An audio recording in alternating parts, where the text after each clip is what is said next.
आपको biometric verification का fail issue इस फोन के अंदर देखने को मिलता है। ये फोन लैग होता है, इसमें स्टेटस देखने को मिलते हैं एंड सिमिलर इश्यूज यहाँ पर भी देखने को मिल रहे हैं। ये फोन भी लैग करता है। 30,000 का बजट है और अगर गलत फोन ले लिया तो फोन नहीं मुसीबत घर ले जाओगे, पैसा बर्बाद बहनचोद।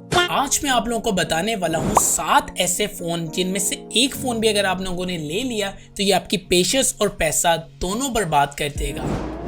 मैं हूं मोहसिन और आप देख रही है MNP टेक चैनल। इस वीडियो को एंड तक लास्ट में देखिएगा क्योंकि इस वीडियो के लास्ट में मैं आप लोगों को एक ऐसा बेस्ट अल्टरनेटिव स्मार्टफोन बताने वाला हूं जो कि आप लोगों के बजट का भरपूर फायदा उठाएगा।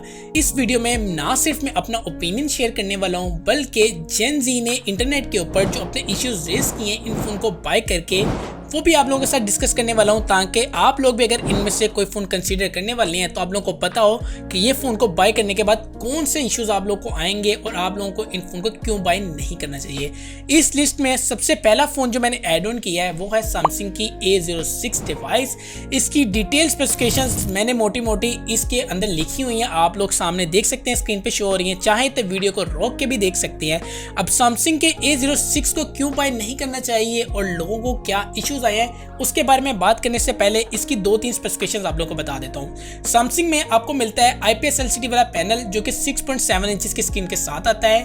नॉर्मल 60 हर्ट्ज रिफ्रेश रेट वाला पैनल है जिसमें 720p पिक्सल रेजोल्यूशन वाला एक HD+ पैनल देखने को मिलता है। ब्राइटनेस कितने निट्स की है नहीं बताया गया कंपनी की तरफ से।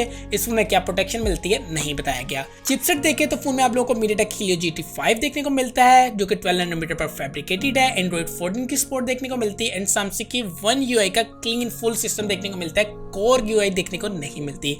अब इस फोन के कैमरास को देखें तो फ्रंट पर आपको 8 मेगापिक्सल का कैमरा देखने को मिलता है एंड वहीं पे बैक पे आपको 50 मेगापिक्सल का कैमरा देखने को मिलता है। अब ये कुछ स्पेसिफिकेशंस थी जो मैंने आप लोगों के साथ शेयर की, बाकी चाहें तो आप लोग इसको रोक के डिटेल में पढ़ भी सकते हैं। इश्यूज के बारे में बात करते हैं जिसके बारे में हमने ये वीडियो बनाई है कि लोगों को क्या इश्यूज आए हैं। सबसे ज्यादा इशू पाकिस्तान के अंदर इस फोन को बाय करने के बाद जो लोगों को आया है, यूजर्स ये कहते हैं कि जब हमने इस फोन को बाय किया तो हमें नहीं पता था कि इस फोन के ऊपर जैस केस चलेगा नहीं, हमें नहीं पता था कि ये फोन बैंकिंग एप्स को नहीं चलाएगा।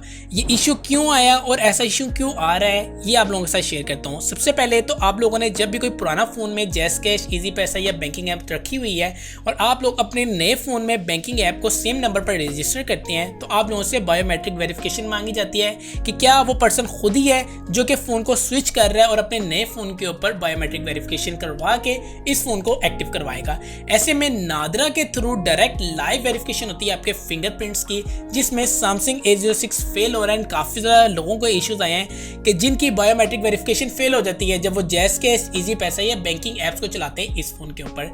मेरे ख्याल से ये इशू इसलिए आ रहा है क्योंकि जेन जी ने ये भी रिपोर्ट किया है कि इस फोन की कैमरा क्वालिटी अच्छी नहीं है एंड कैमरास के फिंगरप्रिंट को कैमरा क्वालिटी ना अच्छी होने की वजह से ये डिटेक्ट नहीं कर पा रहा। फिंगरप्रिंट्स के अंदर जो लाइंस होती हैं इसको ये स्मूथ कर देता है एंड यही वजह है कि आपको बायोमेट्रिक वेरिफिकेशन का फेल इशू इस फोन के अंदर देखने को मिलता है। जेन जी ने ये भी रिपोर्ट किया है कि लो लाइट फोटोग्राफी इसकी बहुत बुरी है, नॉइजेस और ग्रेन भी देखने को मिलते हैं।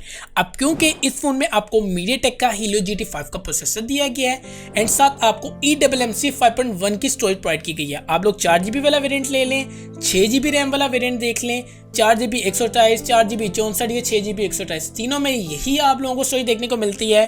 तो सिर्फ प्राइजेस का फर्क है। तो जेन जी का कहना ये है कि तीनों वेरिएंट्स को आप लोग बाय करके देख ले, आप लोगों को लैग्स देखने को मिलेगा, स्टटर देखने को मिलेगा, ऐप फ्रीजिंग के इश्यूज देखने को मिलेंगे। पर्सनली ऐप लैग का इशू मुझे बहुत ही बुरा लगता है और जेन जी ने कहा है कि 1 महीने से भी पहले हमें ये वाले इश्यूज फेस करने को मिल गए हैं। तो सोचिए एक नया बॉक्स पैक स्मार्टफोन आप लोगों ने लिया हो, अभी हफ्ता ही हुआ हो और आप लोगों को लैग इशू देखने को मिले। आप लोगों ने फोन में ऐप को डाउनलोड किया, उससे क्लिक किया है और वो लोडिंग में काफ़ी ज़्यादा टाइम ले, तो ये इशू आपको भी आ सकते हैं। इस वजह से इस फोन को आप लोगों ने बिल्कुल भी कंसीडर नहीं करना है क्योंकि और भी काफ़ी ज़्यादा इश्यूज हैं। जेन जी ये भी कहते हैं कि 25 वोल्ट की फास्ट चार्जिंग सपोर्ट होने के बावजूद ये फ़ोन स्लो चार्ज होता है, 2.5 घंटे लग जाते हैं। कोई 2 घंटे क्लेम कर रहा है, कोई 2.5 घंटे क्लेम कर रहा है एंड साथ ये भी कहा जा रहा है कि 5000 mAh की बैटरी होने के बावजूद ये फ़ोन ड्रेन काफ़ी फास्ट हो जाता है। तो इन इश्यूज़ को अपने माइंड में रखना है एंड इसी वजह से मैं आप लोगों को सैमसंग A06 A06 बिल्कुल भी रिकमेंड नहीं कर रहा। पेपर स्पेसिफिकेशंस अच्छी हैं, मैंने खुद इसका एक्सपीरियंस भी करके देखा है। ये फ़ोन लैग होता है, इसमें स्टटर्स देखने को मिलते हैं एंड जैज़ कैश, इजी पैसा और बैंकिंग ऐप्स का बहुत बड़ा मसला चल रहा है, तो आप लोगों ने इस फ़ोन को बिल्कुल भी कंसीडर नहीं करना। अब नेक्स्ट फ़ोन के बारे में हम लोग बात करते हैं कि नेक्स्ट कौन सा फ़ोन है जिसको आप लोगों ने कंसीडर नहीं करना। सामने आप लोगों के साथ स्क्रीन पे शो हो रहा है, ये है इन्फिनिक्स की हॉट 50i। इन्फिनिक्स और सुजुकी की मिसाल एक जैसी ही है कि ये जो फ़ोन है काफ़ी ज़्यादा लोग बाय करते हैं इन्फिनिक्स के, एंड सुजुकी की गाड़ियाँ लोग बहुत ज़्यादा बाय करते हैं क्योंकि सस्ती प्राइस के अंदर देखने को मिल रही होती हैं एंड स्पेसिफिकेशंस जो हैं वो थोड़ी बेहतर लग रही होती हैं, बट एक्चुअल में परफॉर्मेंस या बिल्ड क्वालिटी इतनी बेहतर नहीं होती, सुजुकी की बात हो या फिर इन्फिनिक्स के फ़ोन की बात हो। खैर मैं आप लोगों को कुछ स्पेसिफिकेशंस बता देता हूँ इन्फिनिक्स के हॉट 50i की। डिस्प्ले देखिए तो आपको IPS LCD वाला देखने को मिलता है, 6.7 इंचेस का स्क्रीन साइज मिलता है, 720p पिक्सल रेजोल्यूशन वाली स्क्रीन देखने को मिलती है, 120 हर्ट्ज का रिफ्रेश रेट देखने को मिलता है। प्रोटेक्शन इसके बारे में भी नहीं बताएगी।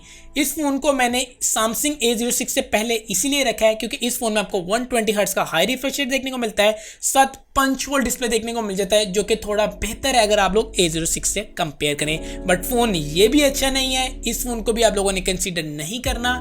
इस फ़ोन में क्या क्या इश्यूज आ रही हैं लोगों को वो भी आगे चल के बताता हूँ। फ़ोन में आप लोगों को मिलता है चिपसेट में MediaTek Helio G81 का प्रोसेसर जो कि 85 की परफॉर्मेंस से भी थोड़ा नीचे है, बट इतना ज़्यादा फर्क नहीं है।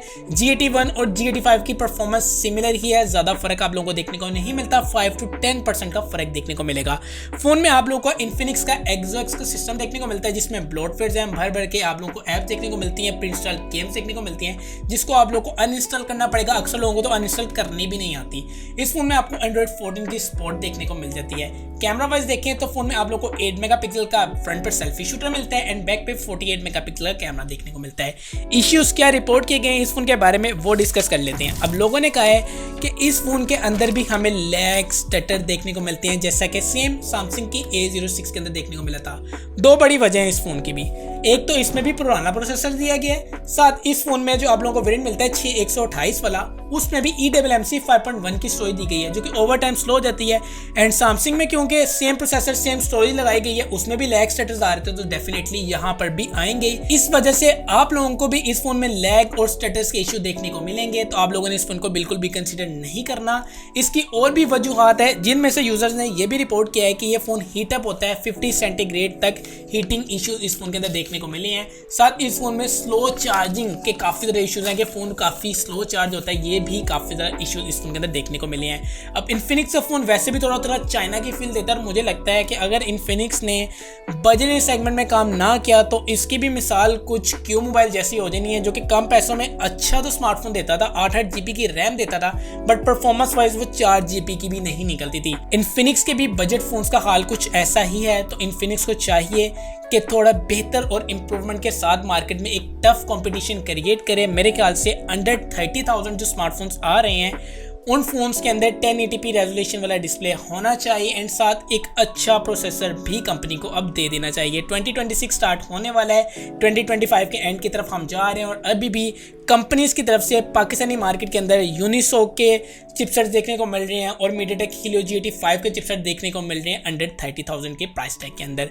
अगला फ़ोन जो मैंने इस लिस्ट के अंदर ऐड किया है वो है Redmi 14C। इस फ़ोन की पेपर स्पेसिफिकेशंस काफ़ी ज़्यादा अच्छी हैं, जो थोड़ी बहुत नॉलेज रखते हैं टेक की वो भी पेपर स्पेसिफिकेशंस को देख के कह रहे होंगे कि भाई इस बंदे को क्या हो गया है। Redmi 14C को तो डेफिनेटली बाय करना चाहिए। क्यों नहीं बाय करना चाहिए मैं आप लोगों को रीज़न देता हूँ और जिन लोगों ने बाय किया है उनको क्या इश्यूज आए हैं वो भी आप लोगों के साथ बताता हूँ। इस फोन में आप लोगों को स्पेसिफिकेशंस के बारे में अगर आप देखें तो डिस्प्ले में मिलती है 6.88 इंचेस की एक IPS LCD वाली स्क्रीन जो कि वाटर ड्रॉप नॉच के साथ आता है। एक पुराना स्क्रीन डिजाइन है, 120 हर्ट्ज का रिफ्रेश रेट देखने को मिल जाता है, 450 की नीट ब्राइटनेस है एंड गोरिल्ला ग्लास 3 के प्रोटेक्शन यहाँ पे भी आप लोगों को देखने को मिलती है।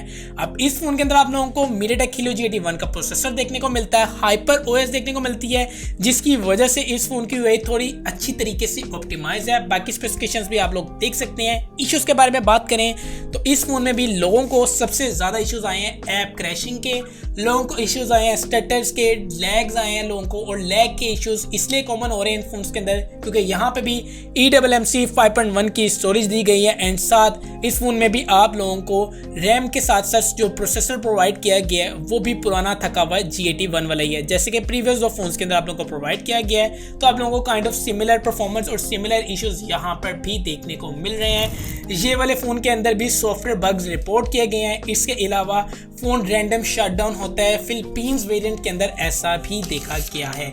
और पर्सनली मेरा भी एक्सपीरियंस Xiaomi के सॉफ्टवेयर को लेके इतना अच्छा नहीं है, यही वजह है कि इस फ़ोन को मैं बिल्कुल भी रिकमेंड नहीं कर रहा। बट अगर आप लोगों का एक्सपीरियंस Xiaomi के फ़ोन के साथ अच्छा है और 30,000 में कोई फ़ोन लेना है तो तब इस फ़ोन को आप कंसिडर कर सकते हैं। पेपर स्पेसिफिकेशंस बाकी फ़ोन से बेहतर है बट सॉफ्टवेयर रिलायबिलिटी इसकी इतनी अच्छी नहीं है, जिस वजह से मैं आप लोगों को ये फ़ोन बिल्कुल भी रिकमेंड नहीं कर रहा।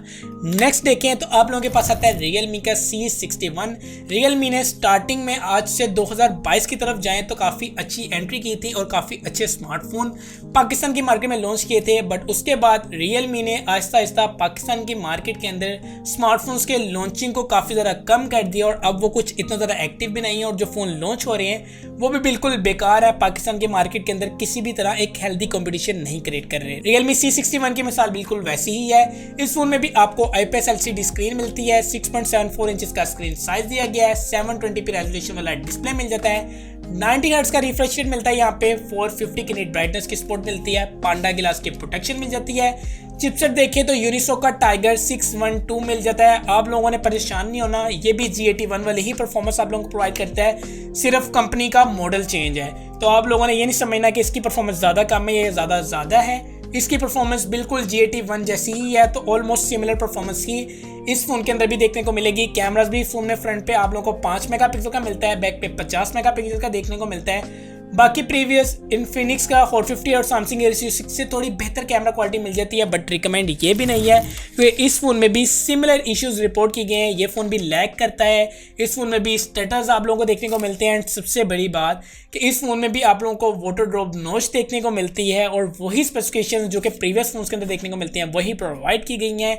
रीसेल वैल्यू भी इसकी इतनी ज़्यादा नहीं है, तो ये फ़ोन भी मैं रिकमेंड नहीं करने वाला क्योंकि अंडर 30,000 ये फ़ोन भी अपनी प्राइस को जस्टिफाई नहीं करता। नेक्स्ट फोन की तरफ बढ़े तो हमारे पास आता है टेक्नो की स्पार्क 30C।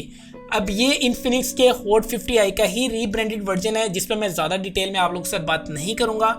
जैसे ही स्पेसिफिकेशंस, जैसे ही इश्यूज आप लोगों को इन्फिनिक्स के हॉट 50i के अंदर देखने को मिले हैं, सेम वैसे ही इश्यूज टेक्नो के स्पार्क 30C के अंदर भी आप लोगों को देखने को मिल रहे हैं। सिर्फ फ़र्क है डिज़ाइन और कंपनी का, एक्चुअल में पेरेंट कंपनी सेम है, सिर्फ डिज़ाइन को चेंज कर दिया गया है, बाकी रीब्रांड स्पेसिफिकेशंस वगैरह सब सेम है। प्राइस का अंदर आप लोगों को थोड़ा बहुत फ़र्क देखने को मिलता है, बट ये फ़ोन भी क्योंकि अंडर 30,000 आता है तो अपनी प्राइस को जस्टिफाई नहीं कर रहा। मैं आप लोगों को रिकमेंड करूँगा कि इस फ़ोन को भी बिल्कुल कंसिडर मत कीजिएगा। अगर आप लोगों का कोई भी फेवरेट फ़ोन इस लिस्ट के अंदर आ गया है तो परेशान नहीं होना, एंड में आप लोगों को बेस्ट अल्टरनेटिव फ़ोन ज़रूर सजेस्ट करके जाऊँगा।